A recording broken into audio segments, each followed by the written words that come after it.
ओम नमः शिवाय। भारत माता ಶಿವಶಕ್ತಿ ಅವತಾರ್ ಓಂ ಮಂಡಳಿ ಸತ್ಯಗೀತೆ ಮುರಳಿಯ ದಿನಾಂಕ 7/7/2025, ರಿವೈಸ್ ಕೋರ್ಸ್ 23/1968. ಪ್ರೀತಿಯ ಮಕ್ಕಳೇ, ಭಕ್ತಿ ಮಾರ್ಗದಲ್ಲಿ ಎಷ್ಟೊಂದು ಗಾಯನ ಪೂಜೆ ನಡೆಯುತ್ತದೆ, ಆದರೆ ಏನೂ ಸಿಗುವುದಿಲ್ಲ. ಹಬ್ಬ ಇತ್ಯಾದಿಗಳನ್ನು ಈಗ ಈ ಸಮಯದ್ದಾಗಿದೆಯಲ್ಲವೇ? ಯಾರ ಗಾಯನ ಮಾಡುತ್ತಾ ಬಂದಿದ್ದೀರಿ ಅದು ಈ ಸಮಯದ ಗಾಯನ ಆಗಿದೆ. ಅರ್ಥ ಏನೂ ಸಹ ತಿಳಿದುಕೊಳ್ಳಲಿಲ್ಲ, ಯಾರೂ ಸಹ ಪಾವನರೂ ಆಗಲಿಲ್ಲ. ತಂದೆ ಹೇಳುತ್ತಿದ್ದಾರೆ, ಹೇಳಿ ಕೇಳಿದ ಜ್ಞಾನ ಬುದ್ಧಿಯಿಂದ ತೆಗೆದುಹಾಕಿರಿ. ಈಗ ತಂದೆ ಯಾವುದನ್ನು ತಿಳಿಸುತ್ತಿದ್ದಾರೆ ಅದನ್ನು ಕೇಳಿ ಹಾಗೂ ಅದನ್ನೇ ಧಾರಣೆ ಮಾಡಿಕೊಳ್ಳಿರಿ. ತಂದೆ ತಿಳಿಸುತ್ತಿದ್ದಾರೆ, ನಾನು ಆತ್ಮ ಶಾಂತ ಸ್ವರೂಪ ಆಗಿದ್ದೇನೆ. ನೀವು ಮಕ್ಕಳು ಈ ಜ್ಞಾನವನ್ನು ಬಹಳ ಚೆನ್ನಾಗಿ ತಿಳಿದುಕೊಳ್ಳಿರಿ. ನಾವು ಆತ್ಮಗಳು ಮೂಲವತನದ ನಿವಾಸಿಗಳಾಗಿದ್ದೇವೆ. ಮೂಲವತನವನ್ನು ಶಾಂತಿಧಾಮ ಎಂದು ಹೇಳಲಾಗುತ್ತದೆ. ಇಲ್ಲಿ ತಂದೆಯೇ ಬಂದು ಪಾತ್ರವನ್ನು ಅಭಿನಯಿಸುತ್ತಿದ್ದಾರೆ. ಈಗ ತಂದೆ ಹೇಳುತ್ತಾರೆ, ಮಕ್ಕಳೇ ಪವಿತ್ರರಾಗಿರಿ, ವಾಪಸ್ ಹೋಗಬೇಕಾಗಿದೆ. ಅದಕ್ಕೆ ಕಮಲ ಪುಷ್ಪ ಸಮಾನ ಪವಿತ್ರರಾಗಬೇಕು ಎಂದು ಬರೆಯಲಾಗಿದೆಯಲ್ಲವೇ? ಇದರ ಅರ್ಥನೂ ಸಹ ಬಾಬಾ ನಾವು ಮಕ್ಕಳಿಗೆ ತಿಳಿಸುತ್ತಿದ್ದಾರೆ. ಆದರೂ ಸಹ ತಂದೆ ಹೇಳುತ್ತಾರೆ, ಮಕ್ಕಳೇ ನನ್ನೊಬ್ಬನನ್ನೇ ನೆನಪು ಮಾಡಿರಿ. ಮಕ್ಕಳಿಗೇನೆ ಈ ಮಾತನ್ನು ಹೇಳುತ್ತಿದ್ದಾರೆ. ಮಕ್ಕಳಿಗೆ ಗೊತ್ತಿದೆ, ತಂದೆ ಬ್ರಹ್ಮನ ತನುವಿನಲ್ಲಿ ಬಂದು ನಾವು ಮಕ್ಕಳಿಗೆ ತಿಳಿಸಿಕೊಡುತ್ತಿದ್ದಾರೆ. ಮಕ್ಕಳಿಗೆ ಬಾಬಾ ಹೇಳುತ್ತಿದ್ದಾರೆ, ಮಕ್ಕಳೇ ಇದು ಹಳೆಯ ಜಗತ್ತಾಗಿದೆ. ಈ ಜಗತ್ತಿನಲ್ಲಿ ಎಲ್ಲರೂ ಗೃಹಸ್ಥ ವ್ಯವಹಾರದಲ್ಲಿ ಇದ್ದಾರೆ. ಎಲ್ಲರೂ ತಮ್ಮ ತಮ್ಮ ಪಾತ್ರವನ್ನು ಅಭಿನಯಿಸುತ್ತಿದ್ದಾರೆ. ಈಗ ತಂದೆ ಹೇಳುತ್ತಾರೆ, ಮಕ್ಕಳೇ ಪವಿತ್ರರಾಗಿರಿ. ಅಪವಿತ್ರರಾಗುವ ಅವಶ್ಯಕತೆ ಏನಿದೆ?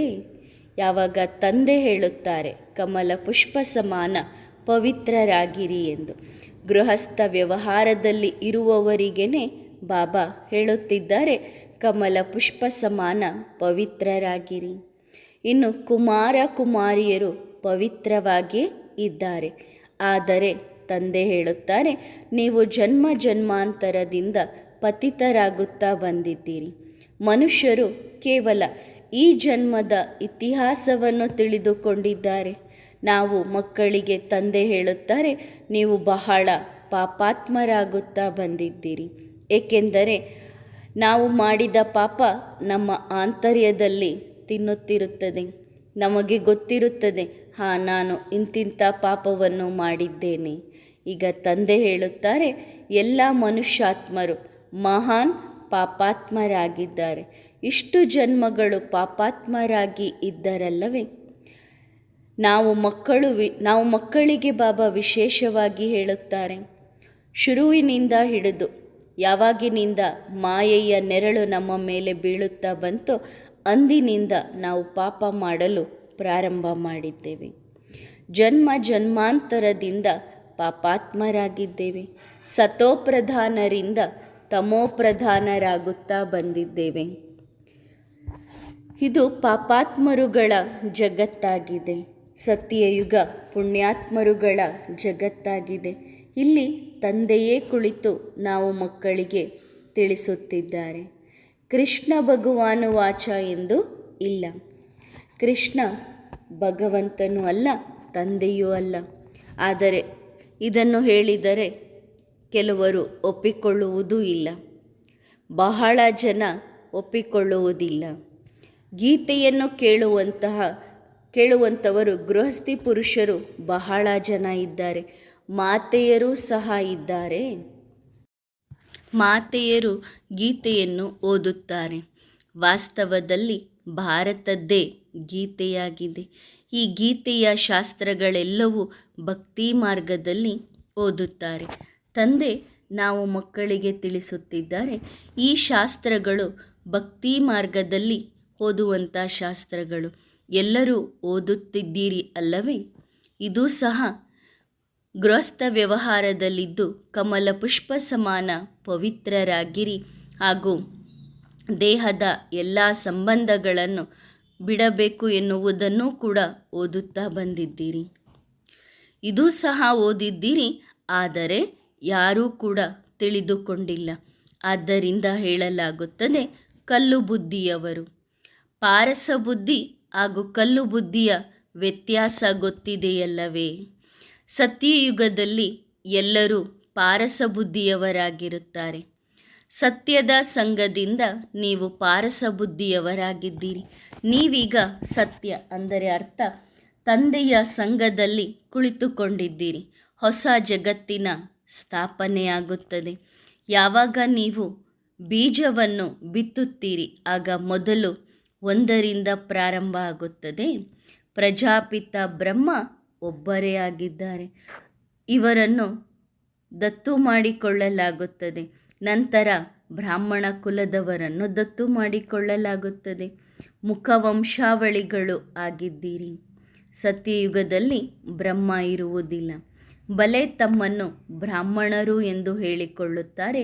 ಆದರೆ ಆ ಬ್ರಾಹ್ಮಣ ಕುಲ ಎಲ್ಲಿಂದ ಜನ್ಮ ಪಡೆದುಕೊಂಡಿದೆ? ಬ್ರಾಹ್ಮಣರು ಎಂದು ಯಾರಿಗೆ ಹೇಳಲಾಗುತ್ತದೆ? ಯಾವ ಮನುಷ್ಯರ ಹೆಸರು ಎಂದು ಹೇಳುತ್ತಾರೆ? ಹೇಗೆ ಜೈನಿಕ್ ಕುಲದವರು ನಾವು ಇಂಥ ಕುಲದವರು ಎಂದು ಹೇಳಿಕೊಳ್ಳುತ್ತಾರೆ. ಆದರೆ ಅವರು ಯಾರು ಸತ್ಯ ಬ್ರಾಹ್ಮಣ ಕುಲದವರು ಅಲ್ಲ. ಈ ಸಮಯದಲ್ಲಿ ನಾವು ಪ್ರಜಾಪಿತ ಬ್ರಹ್ಮನ ದತ್ತು ಮಕ್ಕಳು, ಬ್ರಾಹ್ಮಣ ಮುಖವಂಶಾವಳಿಗಳಾಗಿದ್ದೇವೆ. ಇದರ ಅರ್ಥ ಯಾರೂ ಸಹ ತಿಳಿದುಕೊಂಡಿಲ್ಲ. ನಾವು ಬ್ರಹ್ಮನ ಮುಖವಂಶಾವಳಿಗಳು. ಆದರೆ ನೀವು ಮಕ್ಕಳು ಯಾರನ್ನು ದತ್ತು ಮಾಡಿಕೊಳ್ಳುತ್ತೀರಿ ಅವರು ನಿಮ್ಮ ಮಕ್ಕಳಾಗಿದ್ದಾರೇನೋ? ಇನ್ನೊಂದು ಜನ್ಮದಲ್ಲಿ ಹೆಸರು ಚೇಂಜ್ ಆಗುತ್ತದೆ. ನೀವೀಗ ಮುಖವಂಶಾವಳಿಗಳಾಗಿದ್ದೀರಿ. ನೀವು ಮಕ್ಕಳಿಗೆ ಗೊತ್ತಿದೆ, ಅವಶ್ಯವಾಗಿ ನಾವು ಪ್ರಜಾಪಿತ ಬ್ರಹ್ಮನ ಮುಖವಂಶಾವಳಿಗಳಾಗಿದ್ದೇವೆ. ಬ್ರಹ್ಮನಿಗೆ ಮುಖವಂಶಾವಳಿ ಎಂದು ಕರೆಯುವುದಿಲ್ಲ. ಬ್ರಹ್ಮನಿಗೆ ತನ್ನ ರಥ ಇದೆ. ಬ್ರಹ್ಮನನ್ನು ಶಿವನ ರಥ ಎಂದು ಹೇಳಲಾಗುತ್ತದೆ. ಭಗೀರಥ ಆಗಿದ್ದಾರಲ್ಲವೇ? ಭಗೀರಥ ಹೇಗೆ ಇರುತ್ತಾರೆ, ಹೇಗೆ ಆಗುತ್ತಾರೆ, ಏನಾಗುತ್ತದೆ ಇದು ಯಾರಿಗೂ ಗೊತ್ತಿಲ್ಲ. ಅನೇಕ ಪ್ರಕಾರದ ನಂದಿಯ ಚಿತ್ರವನ್ನು ತೋರಿಸುತ್ತಾರೆ. ಎಷ್ಟೊಂದು ಶೃಂಗಾರ ಮಾಡುತ್ತಾರೆ. ಹೇಗೆ ಕುದುರೆ ಸವಾರಿಯನ್ನು ತೋರಿಸುತ್ತಾರೆ, ಕೃಷ್ಣನಿಗೆ ಕುದುರೆ ಸವಾರಿಯನ್ನು ತೋರಿಸುತ್ತಾರೆ. ಅದೇ ರೀತಿ ನಂದಿಯ ಸವಾರಿಯನ್ನು ತೋರಿಸುತ್ತಾರಲ್ಲವೇ? ನಂದಿಯೂ ಸಹ ಹೇಗೆ ರೆಡಿ ಮಾಡುತ್ತಾರೆ. ಯಾರಿಗೆ ಏನು ಬರುತ್ತದೆ ಅವರು ಆ ರೀತಿ ಹೇಳುತ್ತಾ ಬಂದಿದ್ದಾರೆ. ಈಗ ನಾವು ಮಕ್ಕಳಿಗೆ ಗೊತ್ತಿದೆ, ಈ ಕಲಿಯುಗ ಹಳೆಯ ಜಗತ್ತಿನ ವಿನಾಶ ಆಗಲೇಬೇಕು. ಮನುಷ್ಯರ ಬುದ್ಧಿಯಲ್ಲಿ ಯಾವಾಗ ಕಲಿಯುಗದ ಆಯುಷ್ಯು ಪೂರ್ಣ ಆಗುತ್ತಾ ಬಂತು ಆಗ ವಿನಾಶ ಆಗೇ ಆಗುತ್ತದೆ. ಕಲಿಯುಗದ ಆಯುಷ್ಯನ್ನು ಲಕ್ಷಾಂತರ ವರ್ಷ ಎಂದು ಹೇಳಿದ್ದಾರೆ. ಆದರೆ ನಾವು ಮಕ್ಕಳಿಗೆ ಗೊತ್ತಿದೆ, ಈಗ ಇದು ಹಳೆಯ ಜಗತ್ತಿನ ಅಂತಿಮ ಸಮಯ ಆಗಿದೆ. ಶಾಲೆಯಲ್ಲಿ ಓದುವಂಥ ಮಕ್ಕಳು ಪ್ಲೇನ್ನಲ್ಲಿ ಅಂದರೆ ಎರಡು ಸೃಷ್ಟಿಯ ಚಿತ್ರವನ್ನು ತೋರಿಸುತ್ತಾರೆ. ಒಂದು ಕಡೆ ಯುರೋಪ್, ಇನ್ನೊಂದು ಕಡೆ ಏಷ್ಯಾ, ಬೇರೆ ಬೇರೆ ಚಿತ್ರವನ್ನು ತೋರಿಸುತ್ತಾರಲ್ಲವೇ? ಈಗ ನಾವು ಮಕ್ಕಳಿಗೆ ಗೊತ್ತಿದೆ, ಸೃಷ್ಟಿಯ ಒಂದೇ ಗೋಳ ಆಗಿದೆ, ಅಂದರೆ ಒಂದೇ ಇದೆ. ಇಡೀ ಭೂಮಿ ಸಮುದ್ರದ ಮೇಲೆ ನಿಂತಿದೆ. ಕೆಲವರು ಹೇಳುತ್ತಾರೆ ನೀರಿನಲ್ಲಿ ನಂದಿ ಇದೆ. ಆ ಎತ್ತಿನ ಒಂದು ಕೊಂಬಿನ ಮೇಲೆ ಸೃಷ್ಟಿ ನಿಂತಿದೆ ಎಂದು ಹೇಳುತ್ತಾರೆ. ಎತ್ತು ಆ ಕಡೆ ಈ ಕಡೆ ತಿರುಗಿದರೆ ಭೂಕಂಪ ಆಗುತ್ತದೆ ಎಂದು ಹೇಳುತ್ತಾರೆ. ಏನೇನೆಲ್ಲ ಮಾತುಗಳನ್ನು ಬರೆದಿಟ್ಟಿದ್ದಾರೆ. ಕೆಲವು ಇಂತಿಂಥ ಶಾಸ್ತ್ರಗಳಲ್ಲಿ ಇಂತಿಂಥ ಮಾತುಗಳು ಬರೆದಿಟ್ಟಿದ್ದಾರೆ ಎಂದು ಹೇಳುತ್ತಾರೆ. ಇಂಥ ಶಾಸ್ತ್ರ ಇಂಥವರು ಬರೆದರು, ಇಂಥದ್ದನ್ನು ಇವರು ಬರೆದರು. ಬಾಬಾ ಹೇಳುತ್ತಾರೆ, ಯಾವುದೇ ಶಾಸ್ತ್ರಗಳನ್ನು ಅಧ್ಯಯನ ಮಾಡುವ ಅಗತ್ಯ ಇಲ್ಲ. ಬಾಬಾ ಹೇಳುತ್ತಾರೆ, ಹಳೆಯ ಕೇಳಿದ ಜ್ಞಾನ ಬುದ್ಧಿಯಿಂದ ತೆಗೆದುಹಾಕಿರಿ. ಈಗ ತಂದೆ ಯಾವುದನ್ನು ತಿಳಿಸುತ್ತಾರೆ ಅದನ್ನು ಕೇಳಿ ಧಾರಣೆ ಮಾಡಿಕೊಳ್ಳಿರಿ. ಕೆಟ್ಟದ್ದನ್ನು ಕೇಳಬೇಡಿರಿ. ಈಗ ನಾವು ಮಕ್ಕಳಿಗೆ ಗೊತ್ತಿದೆ, ಅಂಧಶ್ರದ್ಧೆಯಲ್ಲಿ ಇರುವಂತಹ ಜ್ಞಾನವನ್ನು ಕೇಳಿ ದುರ್ಗತಿಯನ್ನು ಪಡೆದುಕೊಳ್ಳುತ್ತಾ ಬಂದಿದ್ದೇವೆ. ಆದ್ದರಿಂದ ಹಳೆಯ ಜ್ಞಾನವನ್ನು ಮರೆಯಬೇಕು. ಈ ರೀತಿ ಹೇಳುವುದರಿಂದ ಕೆಲವರು ಸಿಟ್ಟಾಗುತ್ತಾರೆ, ಕೆಲವರು ಸರಿಯಾಗಿ ತಿಳಿದುಕೊಳ್ಳುತ್ತಾರೆ, ಕೆಲವರು ಏನನ್ನೂ ಸಹ ತಿಳಿದುಕೊಳ್ಳುವುದಿಲ್ಲ.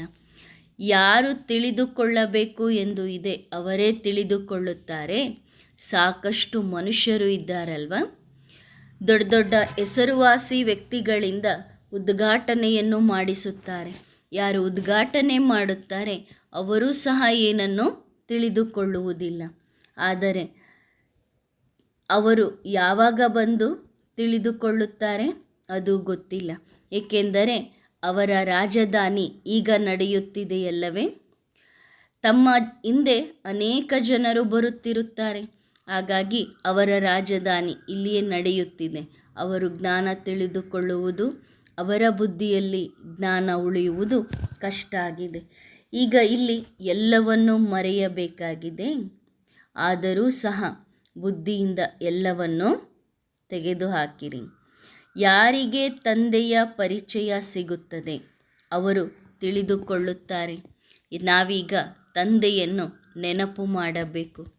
ನಾವು ಮಕ್ಕಳಿಗೆ ಗೊತ್ತಿದೆ, ಬಾಬಾ ಹೇಳುತ್ತಿದ್ದಾರೆ, ಆದರೂ ಸಹ ಏನು ಹೇಳುತ್ತೇವೆ, ನಮಗೆ ಪುರ್ಸೊತ್ತಿಲ್ಲ, ನಮಗೆ ಸಮಯ ಸಿಗುತ್ತಿಲ್ಲ. ಈಗ ನಾವು ಮಕ್ಕಳಿಗೆ ಗೊತ್ತಿದೆ, ಬಾಬಾ ಹೇಳುವ ಜ್ಞಾನ ಬುದ್ಧಿಯಲ್ಲಿ ಕಷ್ಟಪಟ್ಟು ಉಳಿಯುತ್ತದೆ. ದಿನ ಪ್ರತಿದಿನ ಗಲಾಟೆಗಳು ಆಗುತ್ತಾ ಇದೆಯಲ್ಲವೇ.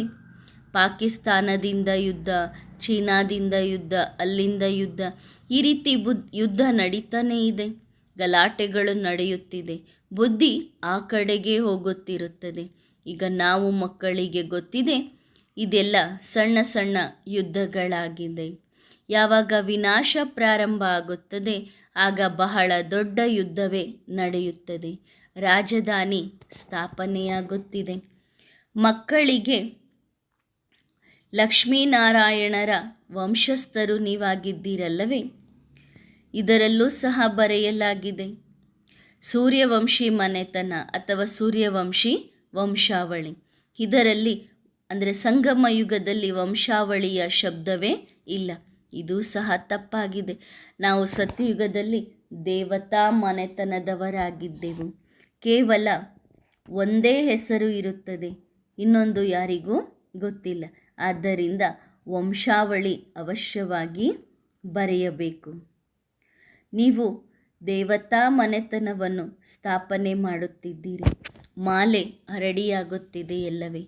ಈಗ ಮಕ್ಕಳು ಒಂದು ಚಿತ್ರವನ್ನು ತೆಗೆದುಕೊಂಡು ಬಂದು ಅದರಲ್ಲಿ ರಾಜರುಗಳ ಕಿರೀಟವನ್ನು ಹೇಗೆ ಕಸಿದುಕೊಳ್ಳುತ್ತಾರೆ ಎನ್ನುವುದನ್ನು ತೋರಿಸಿರಿ. ಅಂದರೆ ರಾಜರುಗಳು ಹೇಗೆ ತಮ್ಮ ರಾಜ್ಯವನ್ನು ಕಳೆದುಕೊಳ್ಳುತ್ತಾರೆ ಅದನ್ನು ತೋರಿಸ್ರಿ ಅಂತ ಬಾಬಾ ಹೇಳುತ್ತಿದ್ದಾರೆ. ಈಗ ಇದರಲ್ಲಿ ನೀವು ಕೇವಲ ರಾಜರುಗಳನ್ನು ತೋರಿಸಿದ್ದೀರಿ. ಪ್ರವೃತ್ತಿ ಮಾರ್ಗ ಹೇಗೆ ತಿಳಿಸಿಕೊಡಬೇಕು ಅದನ್ನು ತೋರಿಸಿರಿ. ಕಿರೀಟ ರಾಜನಿಂದ ಕಸಿದುಕೊಳ್ಳುತ್ತಾರೆ. ರಾಣಿಗೂ ಕಿರೀಟ ಇರುತ್ತದೆ, ರಾಣಿಯ ಕಿರೀಟವನ್ನು ತೆಗೆಯುತ್ತಾರೆ. ಆದ್ದರಿಂದ ಯುಗಲ್ ಚಿತ್ರವನ್ನು ತೋರಿಸಿರಿ. ಕಿರೀಟ ಇಬ್ಬರದು ಕೆಳಗೆ ಬೀಳುತ್ತದೆ. ರಾಜ ರಾಣಿ ಇಬ್ಬರ ಕಿರೀಟವು ಕೆಳಗೆ ಬೀಳುತ್ತದೆ. ಕೇವಲ ರಾಜರುಗಳು ಮಾತ್ರ ಕೆಳಗೆ ಬೀಳುತ್ತಾರೇನೋ. ಆದ್ದರಿಂದ ಮಹಾರಾಜ ಮಹಾರಾಣಿ ಎಂದು ಹೇಳಲಾಗುತ್ತದೆ. ಅಂದರೆ ಮಹಾರಾಣಿಯರನ್ನು ಸಹ ತೋರಿಸಿರಿ. ಏಕೆಂದರೆ ಯಾವಾಗ ಪುರುಷರನ್ನು ಕೆಳಗೆ ಬೀಳಿಸುತ್ತಾರೆ ಎಂದು ತಿಳಿದುಕೊಳ್ಳುತ್ತಾರೆ ಆಗ ಅವರನ್ನು ಮೇಲೂ ಸಹ ಎತ್ತಬೇಕಾಗುತ್ತದೆ.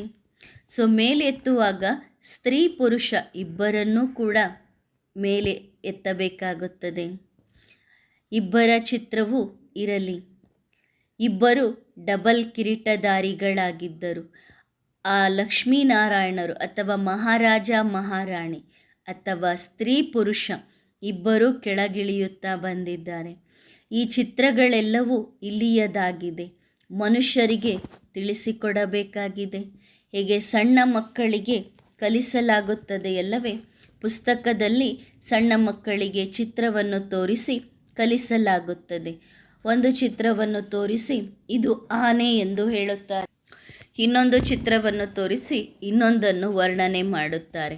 ಈಗ ನಾವು ಮಕ್ಕಳಿಗೆ ಗೊತ್ತಿದೆ ನಾವು ದೇವತಾ ಮನೆತನದವರು, ಮತ್ತೆ ದೇವತಾ ಮನೆತನ ಸ್ಥಾಪನೆಯಾಗುತ್ತಿದೆ. ಇಬ್ಬರ ಹೆಸರನ್ನು ತೆಗೆದುಕೊಳ್ಳಲಾಗುತ್ತದೆ. ಸ್ತ್ರೀ ಪುರುಷ ಇಬ್ಬರ ಹೆಸರನ್ನು ತೆಗೆದುಕೊಳ್ಳಲಾಗುತ್ತದೆ.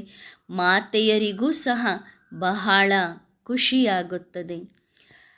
ರಾಣಿಯರನ್ನೂ ಸಹ ಒಟ್ಟಿಗೆ ತೋರಿಸಲಾಗುತ್ತದೆ ಅಲ್ಲವೇ? ವಂಶಾವಳಿಯ ಚಿತ್ರವನ್ನು ಅಕ್ಷರವನ್ನು ತೋರಿಸಿರಿ ಅಂತ ಬಾಬಾ ಹೇಳುತ್ತಿದ್ದಾರೆ. ಇದು ಸಹ ನಾವು ಮಕ್ಕಳಿಗೆ ಗೊತ್ತಿದೆ. 8 ಜನ್ಮ ರಾಜ ರಾಣಿಯರ ಜನ್ಮ. ಈ ರೀತಿ ಮಕ್ಕಳು ವಿಚಾರ ಮಾಡುತ್ತಾ ಬನ್ನಿರಿ. ವಿಚಾರ ಮಾಡುತ್ತಾ ಚಿತ್ರವನ್ನು ಬರೆಯಿರಿ. ನಿಮ್ಮ ಬುದ್ಧಿಯಿಂದ ವಿಚಾರ ಸಾಗರ ಮಂಥನ ಮಾಡಿ ಚಿತ್ರವನ್ನು ಬರೆಯಿರಿ. ಚಿತ್ರ ಕೇವಲ ನೋಡುವುದರಿಂದ ತಿಳಿದುಕೊಳ್ಳುತ್ತೇವೆ ಎಂದು ಅರ್ಥ ಅಲ್ಲ. ಕೇವಲ ಚಿತ್ರ ತಿಳಿಸಿಕೊಡಲು ಸಹಜ ಆಗುತ್ತದೆ. ಬಲೆ ನೀವು ಎಲ್ಲ ಓಣಿಗಳಲ್ಲಿ ಚಿತ್ರವನ್ನು ಹಾಕಿರಿ, ಆದರೆ ಯಾವಾಗ ನೀವು ಅನ್ಯರಿಗೆ ತಿಳಿಸಿಕೊಡುವುದಿಲ್ಲ ಅಲ್ಲಿ ತನಕ ಅವರು ಏನನ್ನೂ ತಿಳಿದುಕೊಳ್ಳುವುದಿಲ್ಲ. ಕೇವಲ ಚಿತ್ರ ನೋಡಿದ ತಕ್ಷಣ ಯಾರಿಗೂ ಅರ್ಥ ಆಗುವುದಿಲ್ಲ. ನಾವು ಮಕ್ಕಳಿಗೆ ಗೊತ್ತಿದೆ ನಾವು ಬ್ರಾಹ್ಮಣ ಮಕ್ಕಳಾಗಿದ್ದೇವೆ. ನಮಗೆ ಸೃಷ್ಟಿಯ ಆದಿ ಮಧ್ಯ ಅಂತ್ಯದ ಜ್ಞಾನ ಇದೆ. ಬಹಳ ಮಾಡಿ ಮಕ್ಕಳು ಓದುತ್ತಿದ್ದೀರಿ. ಪವಿತ್ರರಾಗಿರಿ, ಯೋಗಿಗಳಾಗಿರಿ. ಸನ್ಯಾಸಿಗಳು ಎಂದು ಯಾರಿಗೆ ಹೇಳುತ್ತಾರೆ? ಈ ರೀತಿ ಬಾಬಾ ಯಾವಾಗಲೂ ಪವಿತ್ರವಾಗಿರುತ್ತಾರೆ ಎಂದು ಅಲ್ಲ, ಸಂಗಮ ಯುಗದಲ್ಲಿ ನಾವು ಪವಿತ್ರರಾಗುತ್ತೇವೆ. ಇಲ್ಲಿ ಬಾಬಾ ಯಾರಿಗೂ ಸಹ ಮನೆ ಮಠ ಬಿಟ್ಟು ಬನ್ನಿ ಎಂದು ಹೇಳಲು ಸಾಧ್ಯವಿಲ್ಲ. ಆ ಸನ್ಯಾಸಿಗಳು ಮನೆಯಿಂದ ವೈರಾಗ್ಯ ಬಂದು ಕಾಡಿಗೆ ಹೋದರು. ನೀವು ಮಕ್ಕಳಿಗೆ ಇಡೀ ಜಗತ್ತಿನಿಂದಲೇ ವೈರಾಗ್ಯ ಬರುತ್ತಿದೆ. ಈ ಜಗತ್ತಿನಲ್ಲಿ ನೀವೀಗ ಇರಲು ಈ ಜಗತ್ತು ಯೋಗ್ಯ ಇಲ್ಲ. ಇದು ಚೀಚಿ ಜಗತ್ತಾಗಿದೆ, ಹೊಲಸು ಜಗತ್ತಾಗಿದೆ. ಹೊಸ ಮನೆ ಹಾಗೂ ಹಳೆಯ ಮನೆಯ ಬಗ್ಗೆ ಬಾಬಾ ತಿಳಿಸುತ್ತಿದ್ದಾರೆ. ಅದು ಹದ್ದಿನ ವೈರಾಗ್ಯ, ನಿಮ್ಮದು ಬೇಹದ್ದಿನ ವೈರಾಗ್ಯವಾಗಿದೆ. ತಂದೆ ಪ್ರವೃತ್ತಿ ಮಾರ್ಗವನ್ನು ಸ್ಥಾಪನೆ ಮಾಡುತ್ತಿದ್ದಾರೆ. ಎಷ್ಟು ಜನ ಮಕ್ಕಳಿರುವಂತಹ ತಂದೆಯಾಗಿದ್ದಾರಲ್ಲವೇ? ಸಾಕಷ್ಟು ಜನ ಬಾಬನಿಗೆ ಮಕ್ಕಳಿದ್ದೇವೆ. ಒಬ್ಬ ತಂದೆ ನಿರಾಕಾರ, ಇನ್ನೊಬ್ಬರು ಸಾಕಾರಿ. ಬ್ರಹ್ಮನೂ ಸಹ ಅವಶ್ಯವಾಗಿ ಎಲ್ಲರನ್ನು ಸಂಭಾಲನೆ ಮಾಡಬೇಕಾಗುತ್ತದೆ. ತಂದೆ ಬಹಳ ಜನ ಮಕ್ಕಳಿಗೆ ತಂದೆಯಾಗಿದ್ದಾರೆ ಅಂದ ಮೇಲೆ ಅವರನ್ನು ಗೃಹಸ್ಥಿಗಳು ಎಂದು ಹೇಳಬಹುದೇ? ಅಲ್ಲ. ಗೃಹಸ್ಥಿಗಳು ಎಂದರೆ ವಿಕಾರದಿಂದ ಜನ್ಮ ಕೊಡುವಂಥವರಿಗೆ ಗೃಹಸ್ಥಿಗಳು ಎಂದು ಹೇಳಲಾಗುತ್ತದೆ. ಸತ್ಯಯುಗದಲ್ಲಿ ಪವಿತ್ರ ಗೃಹಸ್ಥ ಆಶ್ರಮ ಇತ್ತು. ಬಾಬಾ ಪವಿತ್ರ ಗೃಹಸ್ಥ ಧರ್ಮವನ್ನು ರಚನೆ ಮಾಡುತ್ತಿದ್ದಾರೆ. ನಂತರ ರಾವಣನ ರಾಜ್ಯದಲ್ಲಿ ಅಪವಿತ್ರರಾಗುತ್ತಾ ಬಂದಿದ್ದೇವೆ. ಯಾವ ಧರ್ಮದಲ್ಲಿ ಬರುತ್ತೇವೆ ಆ ಧರ್ಮ ಅಪವಿತ್ರ ಆಗುತ್ತಾ ಬಂತು. ಈಗ ಮತ್ತೆ ತನ್ನ ಸಮಯಕ್ಕನುಸಾರವಾಗಿ ದೇವತಾ ಧರ್ಮ ಬರುತ್ತದೆ, ವೃದ್ಧಿಯನ್ನು ಪಡೆದುಕೊಳ್ಳುತ್ತದೆ. ಇದು ವೆರೈಟಿ ಧರ್ಮಗಳ ವೃಕ್ಷ ಆಗಿದೆಯಲ್ಲವೇ? ಇದು ಸಹ ನಾವು ಮಕ್ಕಳಿಗೆ ಗೊತ್ತಿದೆ. ಮನುಷ್ಯರು ಸಂಪೂರ್ಣ ಕಲ್ಲು ಬುದ್ಧಿಯವರಾಗಿದ್ದಾರೆ. ಪ್ರಾಣಿಗಳ ಮುಂದೆ ರತ್ನಗಳನ್ನು ಇಟ್ಟರೆ ಏನು ಮಾಡುತ್ತವೆ? ಕಲ್ಲು ಬುದ್ಧಿಯವರು, ಅಸುರಿ ಬುದ್ಧಿಯವರು ಏನನ್ನೂ ಸಹ ತಿಳಿದುಕೊಳ್ಳುವುದಿಲ್ಲ. ನೀವು ಮ್ಯೂಸಿಯಂನಲ್ಲಿ ಎಷ್ಟೊಂದು ತಿಳಿಸಿಕೊಡುತ್ತೀರಿ. ಕೆಲವರು ಈ ರೀತಿ ಚಕ್ರಗಳನ್ನು ಸುತ್ತಿ ಹಾಕಿ ಬರುತ್ತಾರೆ, ಆದರೆ ಏನನ್ನೂ ಸಹ ತಿಳಿದುಕೊಳ್ಳಲು ಸಾಧ್ಯವಿಲ್ಲ. ಗೀತೆಯನ್ನು ಓದುತ್ತಾ ಬಂದಿದ್ದಾರೆ, ಆದರೆ ಬುದ್ಧಿಯಲ್ಲಿ ಏನೂ ಸಹ ಕುಳಿತುಕೊಳ್ಳುವುದಿಲ್ಲ. ಕೆಲವರು ಹೇಳುತ್ತಾರೆ, ನಾವು ಗೀತೆಯನ್ನು ಓದಿದ್ದೇವೆ ಎಂದು. ಬಾಬಾ ಹೇಳುತ್ತಿದ್ದಾರೆ, ಮಕ್ಕಳೇ, ದೇಹ ಸಹಿತ ದೇಹದ ಎಲ್ಲ ಸಂಬಂಧಗಳನ್ನು ಬಿಟ್ಟು ನನ್ನೊಬ್ಬನನ್ನೇ ನೆನಪು ಮಾಡಿರಿ, ಆಗ ನಿಮ್ಮ ವಿಕರ್ಮ ವಿನಾಶವಾಗುತ್ತದೆ. ಇದು ಗೀತೆಯ ಅಕ್ಷರ ಆಗಿದೆಯಲ್ಲವೇ? ಆದ್ದರಿಂದ ತಂದೆ ಹೇಳುತ್ತಾರೆ, ಗೀತೆ ಓದುವಂಥವರಿಗೂ ಕೂಡ ಜ್ಞಾನವನ್ನು ಟಚ್ ಮಾಡಿಸಿರಿ. ಅವರಿಗೆ ಈ ಶಬ್ದಗಳು ನೆನಪಿಗೆ ಬರುತ್ತದೆ. ಬೇಹದ್ದಿನ ತಂದೆ ಹೇಳುತ್ತಿದ್ದಾರೆ, ದೇಹದ ಸರ್ವಧರ್ಮಗಳನ್ನು ತ್ಯಾಗ ಮಾಡಿ ತಮ್ಮನ್ನು ತಾವು ಆತ್ಮ ಎಂದು ತಿಳಿದು ನನ್ನೊಬ್ಬನನ್ನೇ ನೆನಪು ಮಾಡಿದಾಗ ನಿಮ್ಮ ವಿಕರ್ಮ ವಿನಾಶವಾಗುತ್ತದೆ. ಸಂಪೂರ್ಣ ಅಕ್ಯುರೇಟ್ ಮಾತನ್ನು ಬಾಬಾ ಹೇಳುತ್ತಾ ಇದ್ದಾರೆ. ತಮೋಪ್ರಧಾನರಿಂದ ಯಾವಾಗ ಸತೋಪ್ರಧಾನರಾಗುತ್ತೇವೆ, ಆಗಲೇ ನಾವು ವಾಪಸ್ ಮನೆಗೆ ಹೋಗಲು ಸಾಧ್ಯ. ಮುಖ್ಯ ಮಾತು ಎಂದರೆ ಗಳಿಗೆಗಳಿಗೆಗೂ ನೆನಪು ಮಾಡುವುದಾಗಿದೆ. ಸತೋಪ್ರಧಾನ ಪಾವನರಾಗದೇ ವಿನಃ ವಾಪಸ್ ಶಾಂತಿಧಾಮಕ್ಕೆ ಹೋಗಲು ಸಾಧ್ಯವಿಲ್ಲ. ಇದೂ ಸಹ ಯಾರು ತಿಳಿದುಕೊಳ್ಳುತ್ತಾರೆ? ಬಾಬಾ ಹೇಳುವ ಮಾತನ್ನು ಯಾರು ದುಃಖಿಗಳಾಗಿದ್ದಾರೆ ಅವರು ತಿಳಿದುಕೊಳ್ಳುತ್ತಾರೆ. ಶ್ರೀಮಂತರ ಬುದ್ಧಿಯಲ್ಲಿ ಜ್ಞಾನ ಕುಳಿತುಕೊಳ್ಳುವುದಿಲ್ಲ. ಇಲ್ಲಿ ಎಂದಾದರೂ ದೊಡ್ಡ ದೊಡ್ಡ ವ್ಯಕ್ತಿಗಳು ಬರುವುದನ್ನು ನೋಡಿದ್ದೀರೇನು? ಇಲ್ಲಿ ಬರುವುದು ಸಹ ಬಡವರೇ, ಏಕೆಂದರೆ ಈ ಜ್ಞಾನವನ್ನು ಪಡೆದುಕೊಳ್ಳುವಂಥವರು ದುಃಖಿಗಳು. ಅವರು ದುಃಖಿಗಳಾಗಿದ್ದಾರೆ. ಬಡವರನ್ನೇ ಬಾಬಾ ವಿಶ್ವದ ಮಾಲೀಕರನ್ನಾಗಿ ಮಾಡುತ್ತಾರೆ. ಅವರಿಗೇನೆ ವಿಶ್ವದ ಮಾಲೀಕರಾಗುವ ದಾರಿಯನ್ನು ತಂದೆ ತಿಳಿಸುತ್ತಾರೆ. ಖುಷಿಯಾಗಿದ್ದೀರಲ್ಲವೇ? ದೊಡ್ಡ ದೊಡ್ಡ ಪದವಿಯನ್ನು ಪಡೆದುಕೊಳ್ಳಬೇಕೆಂದರೆ ಇಲ್ಲಿ ಬಂದು ಓದುವುದಕ್ಕೆ ನಾಚಿಕೆಯಾಗಬಾರದು. ಆದರೆ ಜಗತ್ತಿನಲ್ಲಿ ದೊಡ್ಡ ದೊಡ್ಡ ಅಧಿಕಾರದಲ್ಲಿ ಪದವಿಯಲ್ಲಿ ಇರುವಂಥ ವ್ಯಕ್ತಿಗಳಿಗೆ ಇಲ್ಲಿ ಬಂದು ಕುಳಿತುಕೊಳ್ಳಲು ನಾಚಿಕೆಯಾಗುತ್ತದೆ. ದೊಡ್ಡ ದೊಡ್ಡ ಮಿನಿಸ್ಟರ್ಸ್ಗಳ ಬುದ್ಧಿಯಲ್ಲಿ ಈ ಜ್ಞಾನ ಕೂರುವುದಿಲ್ಲ. ಪ್ರಾಮಿಸ್ ಮಾಡುತ್ತಾರೆ, ನಾವು ಇಂಥ ಸಮಯದಲ್ಲಿ ಮೌಂಟ್ ಅಬುಗೆ ಬಂದು ಜ್ಞಾನವನ್ನು ತಿಳಿದುಕೊಳ್ಳುತ್ತೇವೆ ಎಂದು ಪ್ರತಿಜ್ಞೆ ಮಾಡುತ್ತಾರೆ. ಆದರೆ ಬರುವುದೇ ಇಲ್ಲ. ಅವರ ಭಾಗ್ಯದಲ್ಲಿ ಇಲ್ಲ. ಮಾಯೆ ಅವರು ಮಾಡಿದ ಪ್ರತಿಜ್ಞೆಯನ್ನು, ಪ್ರಾಮಿಸನ್ನು ಮರೆಸುತ್ತದೆಯಲ್ಲವೇ? ಏಕೆಂದರೆ ನಾವು ಅಲ್ಲಿ ಹೋಗಿ ಯಾಕೆ ಸಮಯವನ್ನು ವೇಸ್ಟ್ ಮಾಡಬೇಕು ಎಂದು ತಿಳಿದುಕೊಳ್ಳುತ್ತಾರೆ. ಮಾಯೆ ತಂದೆಯ ಹತ್ತಿರ ಬರಲು ಬಿಡುವುದಿಲ್ಲ. ನಾಟಕದಲ್ಲಿ ಅವರು ಬರುವಂಥ ಪಾತ್ರ ಇಲ್ಲ.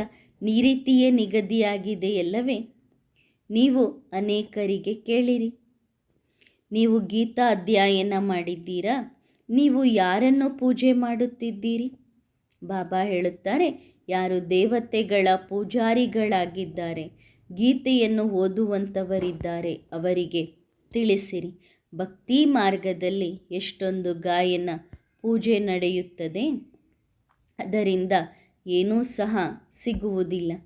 ಈ ಸಮಯದಲ್ಲಿ ಹಬ್ಬಗಳು ನಡೆಯುತ್ತಿದೆ. ಈ ಸಮಯದಲ್ಲಿ ಏನು ನಡೆಯುತ್ತದೆ? ಅದರ ಗಾಯನ ನಡೆಯುತ್ತದೆ ಹಬ್ಬಗಳ ರೂಪದಲ್ಲಿ. ಆದರೆ ಏನನ್ನೂ ಸಹ ತಿಳಿದುಕೊಂಡಿಲ್ಲ. ಕೆಲವರು ಪಾವನರೂ ಆಗುವುದಿಲ್ಲ. ರಕ್ಷಿಯ ಅರ್ಥನೂ ಸಹ ಯಾರು ತಿಳಿದುಕೊಂಡಿಲ್ಲ. ನಾವು ಬ್ರಾಹ್ಮಣರಾಗಿದ್ದೇವೆ, ಅವರು ಶಾರೀರಿಕ ಬ್ರಾಹ್ಮಣರು, ನಾವು ಆತ್ಮಿಕ ಬ್ರಾಹ್ಮಣರಾಗಿದ್ದೇವೆ. ನೀವು ದಾನವನ್ನು ತೆಗೆದುಕೊಳ್ಳುತ್ತೀರಿ ಬ್ರಾಹ್ಮಣರಾಗಿ, ಮುಂದೆ ಬ್ರಾಹ್ಮಣರಿಂದ ನೀವೇ ದೇವತೆಗಳಾಗುತ್ತೀರಿ. ಬ್ರಾಹ್ಮಣರು ಪ್ರಜಾಪಿತ ಬ್ರಹ್ಮನ ಸಂತಾನರಾಗಿದ್ದಾರೆ. ಬ್ರಾಹ್ಮಣರು ಅಂದರೇನೆ ಜುಟ್ಟಿನ ಸಮಾನರು ಎಂದು ಹೇಳಲಾಗುತ್ತದೆ.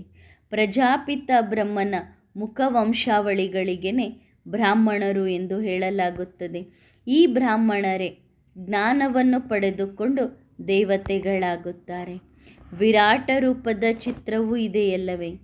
ಪ್ರಜಾಪಿತ ಬ್ರಹ್ಮನೂ ಸಹ ಈಗ ಇಲ್ಲೇ ಇದ್ದಾರೆ. ಜಗತ್ತಿನ ಜನ ಬ್ರಹ್ಮನನ್ನು ಒಪ್ಪಿಕೊಳ್ಳುತ್ತಾರೆ, ಆದರೆ ಅವರು ಯಾವಾಗ ಬರುತ್ತಾರೆ ಇದು ಯಾರಿಗೂ ಸಹ ಗೊತ್ತಿಲ್ಲ. ಈಗ ನಾವು ಮಕ್ಕಳ ಹತ್ತಿರ ಸಂಪೂರ್ಣ ಜ್ಞಾನ ಇದೆಯಲ್ಲವೇ? ನಾಡಿಯನ್ನು ನೋಡಿ ಜ್ಞಾನವನ್ನು ತಿಳಿಸಿಕೊಡಿ ಎಂದು ಬಾಬಾ ಹೇಳುತ್ತಾರೆ. ಚೇಳು ಮೆತ್ತಗಿರೋ ಒಂದು ಜಾಗವನ್ನು ನೋಡಿ ಕಚ್ಚುತ್ತದೆ ಎಲ್ಲವೇ? ಈಗ ನೀವು ಸಹ ನಾಡಿಯನ್ನು ನೋಡಿ ಬೇರೆಯವರಿಗೆ ಜ್ಞಾನವನ್ನು ಕೊಡಿ. ನೀವು ಜ್ಞಾನವನ್ನು ತಿಳಿಸಲು ಭಿನ್ನ ಭಿನ್ನ ಯುಕ್ತಿಗಳನ್ನು ಹುಡುಕಬೇಕು. ಪಾತ್ರರಿಗೆ ಜ್ಞಾನವನ್ನು ಕೊಡಬೇಕು. ಇಲ್ಲ ಎಂದರೆ ನಿಮ್ಮ ಸಮಯವೇ ವ್ಯರ್ಥವಾಗಿ ಹೋಗುತ್ತದೆ. ಕುಪುತ್ರರಿಗೆ ಕೊಟ್ಟ ಜ್ಞಾನ ವ್ಯರ್ಥವಾಗುತ್ತದೆ. ನಾಡಿಯನ್ನು ನೋಡಿ ಯುಕ್ತಿಯಿಂದ ಜ್ಞಾನವನ್ನು ತಿಳಿಸಬೇಕು. ದಿನ ಪ್ರತಿದಿನ ನಿಮ್ಮ ಪರಿಶ್ರಮ ಕಡಿಮೆಯಾಗುತ್ತಾ ಹೋಗುತ್ತದೆ. ನೀವು ತಿಳಿದುಕೊಂಡು ಯಾರಿಗೆ ಜ್ಞಾನ ಕೊಡುತ್ತೀರಿ? ಅವರು ಬರುತ್ತಾರೋ ಬರುವುದಿಲ್ಲವೋ? ದೇಹದಿಂದ ನೀವೀಗ ದೂರ ಆಗಬೇಕು, ಅಶರೀರಿಗಳಾಗಬೇಕು. ಅಶರೀರಿಗಳಾಗಿದ್ದು ನೀವು ಯಾರಿಗಾದರೂ ಜ್ಞಾನವನ್ನು ತಿಳಿಸಿಕೊಂಡರೆ ಆಗ ಅವರು ಅಶರೀರಿಗಳು ಶಾಂತರಾಗುತ್ತಾರೆ. ಶಾಂತಿಯಿಂದ ಎಲ್ಲವನ್ನೂ ಕೇಳುತ್ತಾರೆ, ಬೇಡುತ್ತಾರೆ. ಅವರು ಹೇಳುತ್ತಾರೆ, ತಮ್ಮನ್ನು ತಾವು ಆತ್ಮ ಎಂದು ತಿಳಿದು ತಂದೆಯನ್ನು ನೆನಪು ಮಾಡಬೇಕು. ನಾವು ಆತ್ಮ ಆಗಿದ್ದೇವೆ, ಶಾಂತಿಯ ದೇಶದ ನಿವಾಸಿಗಳಾಗಿದ್ದೇವೆ. ನಾವು ಶರೀರದಿಂದ ಭಿನ್ನ ಆಗಿದ್ದೇವೆ, ಅಲ್ಲಿ ಶಾಂತಿಯೇ ಶಾಂತಿ ಇರುತ್ತದೆ. ನಾವು ಮಕ್ಕಳಿಗೆ ಗೊತ್ತಿದೆ, ನಾವು ಶರೀರದಿಂದ ಬೇರೆ ಹೋಗುವಂಥವರು. ತಮ್ಮನ್ನು ಆತ್ಮ ಎಂದು ತಿಳಿದು ತಂದೆಯನ್ನು ನೆನಪು ಮಾಡಿದಾಗ ಆಟೋಮೆಟಿಕಲಿ ನಾವು ಕರ್ಮಾತೀತ ಸ್ಥಿತಿಗೆ ಬರುತ್ತೇವೆ. ನಾವು ಇಲ್ಲಿ ಪಾತ್ರ ಮಾಡಲು ಜಗತ್ತಿಗೆ ಬಂದಿದ್ದೇವೆ. ಎಲ್ಲರಿಗಿಂತ ಜಾಸ್ತಿ ನಾವು ಪಾತ್ರವನ್ನು ಅಭಿನಯಿಸುತ್ತಾ ಬಂದಿದ್ದೇವೆ. ಆದ್ದರಿಂದ ನಾವೇ ತಮೋಪ್ರಧಾನರಾಗಿದ್ದೇವೆ. ಈಗ ಮತ್ತೆ ಸತೋಪ್ರಧಾನರಾಗಬೇಕಾಗಿದೆ. ಭಕ್ತಿ ಮಾರ್ಗದಲ್ಲಿ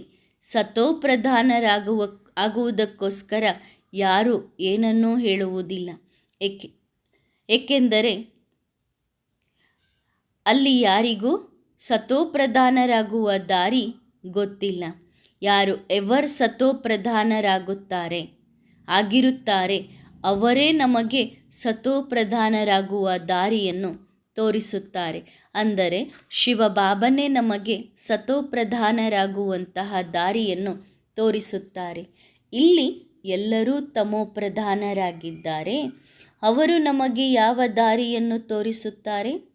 ಸತೋಪ್ರಧಾನರು ಶಿವಬಾಬಾ ಒಬ್ಬರೇ ಆಗಿದ್ದಾರೆ. ಆ ತಂದೆ ಹೇಳುತ್ತಾರೆ, ಮಕ್ಕಳೇ, ನಿಮ್ಮನ್ನು ನೀವು ಆತ್ಮ ಎಂದು ತಿಳಿದು ತಂದೆಯಾದ ನನ್ನೊಬ್ಬನನ್ನೇ ನೆನಪು ಮಾಡಿರಿ. ಮೊಟ್ಟ ಮೊದಲು ಆತ್ಮ ಪವಿತ್ರವಾಗಿತ್ತು. ಮೇಲಿನಿಂದ ಅಂದರೆ ಪರಮಧಾಮದಿಂದ ಯಾರೆಲ್ಲ ಆತ್ಮಗಳು ಬಂದರು ಅವರು ಪವಿತ್ರರಾಗಿರೋ ಕಾರಣದಿಂದ ಅವರ ಪದವಿ ಸ್ಥಾನಮಾನ ಸಿಗುತ್ತದೆಯಲ್ಲವೇ? ಹೊಸ ಜನ್ಮ ಪವಿತ್ರತೆ ಇರೋ ಕಾರಣದಿಂದ ಅವರಿಗೆ ಸ್ಥಾನಮಾನಗಳು ಸಿಗುತ್ತದೆ. ದಿನ ಪ್ರತಿದಿನ ಶಕ್ತಿ ಕಡಿಮೆಯಾಗುತ್ತಾ ಹೋಗುತ್ತದೆ. ನಾಟಕ ಇದೇ ರೀತಿ ಮಾಡಲ್ಪಟ್ಟಿದೆ ಅಲ್ಲವೇ? ಅವರಿಗೂ ಸಹ ಈ ಮಾತು ಅರ್ಥ ಆಗುತ್ತದೆ.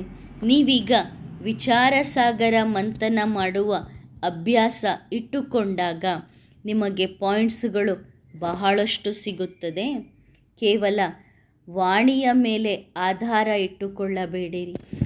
ಬಾಬನ ಜ್ಞಾನವನ್ನು ಕೇಳಿದ ನಂತರ ನೀವು ಸಹ ವಿಚಾರ ಸಾಗರ ಮಂಥನ ಮಾಡಬೇಕು. ಬಾಬಾ ವಿಚಾರ ಸಾಗರ ಮಂಥನ ಮಾಡುವುದಲ್ಲ, ಬ್ರಹ್ಮ ಬಾಬನೂ ಸಹ ವಿಚಾರ ಸಾಗರ ಮಂಥನ ಮಾಡುತ್ತಿದ್ದರು. ನೀವು ಸಹ ವಿಚಾರ ಸಾಗರ ಮಂಥನ ಮಾಡಿ ಹೊಸ ಹೊಸ ಪಾಯಿಂಟ್ಗಳನ್ನು ಬರೆದುಕೊಡಬೇಕು. Shivbaba tower of silence, tower of purity ಆಗಿದ್ದಾರೆ. ಪವಿತ್ರತೆಯ ಸ್ತಂಭ, ಶಾಂತಿಯ ಸ್ತಂಭ ಆಗಿದ್ದಾರೆ. ಮುಂದೆ ಹೋದಂತೆ ಇಲ್ಲಿ ಯಾರೂ ಅಪವಿತ್ರರು ಬರಲು ಸಾಧ್ಯವಿಲ್ಲ. ಒಂದು ಕಥೆಯೂ ಸಹ ಇದೆಯಲ್ಲವೇ, ಇಂದ್ರನ ಸಭೆಯ ಕತೆ. ಇಂದ್ರನ ಸಭೆಯಲ್ಲಿ ಕೇವಲ ಪವಿತ್ರರು ಮಾತ್ರ ಹೋಗುತ್ತಿದ್ದರು, ಅಪವಿತ್ರರಿಗೆ ಜಾಗ ಇರಲಿಲ್ಲ. ಅಪವಿತ್ರ ಹೋದಂಥವರಿಗೆ ಕಲ್ಲಾಗುವಂತಹ ಶಾಪ ಸಿಗುತ್ತಿತ್ತು. ಈಗ ಆ ಸಮಯವೂ ಸಹ ಬಂದಿದೆ. ಪತಿತರು ಇಲ್ಲಿ ಬಂದು ಕುಳಿತುಕೊಳ್ಳಲು ಆಗುವುದಿಲ್ಲ. ಪತಿತ ಬಕಪಕ್ಷಿಗಳು ಎಲ್ಲಿ? ಪಾವನ ಹಂಸ ಪಕ್ಷಿಗಳು ಎಲ್ಲಿ? ಈ ಸಭೆಯಲ್ಲಿ ಪತಿತರಿಗೆ ಬರಲು ಅನುಮತಿ ಮಾಡುವುದಿಲ್ಲ. ಒಳ್ಳೆಯದು. ಮಧುರಾತಿ ಮಧುರ ಮಕ್ಕಳಿಗೆ ನೆನಪು, ಪ್ರೀತಿ ಮತ್ತು ನಮಸ್ತೆ.